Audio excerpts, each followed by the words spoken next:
बिस्मिल्लाहिर्रहमानिर्रहीम। अस्सलाम वालेकुम। आप अहबाब को उर्दू किताब पे खुश आमदीद। दांतों की सफाई और सफेदी के लिए टूथ पेस्ट का इस्तेमाल तो बहुत आम है जो इन्हें मजबूत बनाता है, मगर पेस्ट आपके चेहरे के दानों से भी निजात दिलाता है। अगरचे सुनने में हैरत अंगेज लगे, मगर वाकई टूथपेस्ट बहुत कुछ ऐसा भी कर सकता है जिसका तसव्वुर आपने नहीं किया। दांतों से हटकर भी बहुत कुछ करने की सलाहियत रखता है।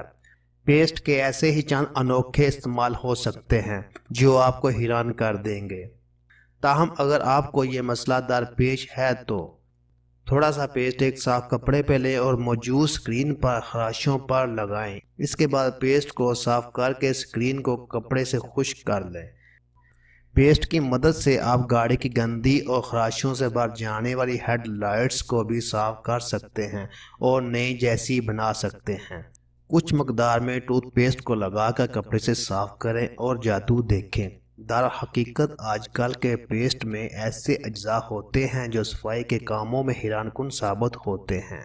जूतों की खस्ता हाली ख़त्म करें। अगर आपके पास लेदर के जूते हैं तो उन पे खराशें पड़ चुकी हैं। मामूली मकदार में पेस्ट ज़बरदस्त काम करने की सलाहियत रखता है। मुतासर हिस्से पर पेस्ट लगाएं और किसी नरम कपड़े से इसे रगड़ें। इसके बाद किसी और कपड़े से इसे साफ कर दें। जूते का चमड़ा नए की तरह चमकने लगेगा। अगर आप स्पोर्ट शूज़ को साफ करना चाहते हैं तो स्पोर्ट के रबड़ के हिस्सों को साफ करने के लिए बगैर जल के पेस्ट को इस पर लगाकर किसी पुराने टूथ ब्रश से रगड़ें, जिसके बाद इसे किसी कपड़े से साफ कर दें। इस्त्री को जगमगाएं। टूथपेस्ट की मामूली मकदार आपके कपड़ों की इस्त्री के निचली प्लेट को जगमगा सकती है।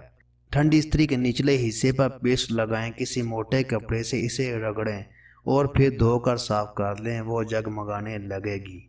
ये था आज का हमारा मौजू। अगर आपको हमारी ये वीडियो पसंद आए तो ऐसी अच्छी वीडियो देखने के लिए उर्दू किताब को सब्सक्राइब करें। शुक्रिया। अल्लाह हाफ़िज़।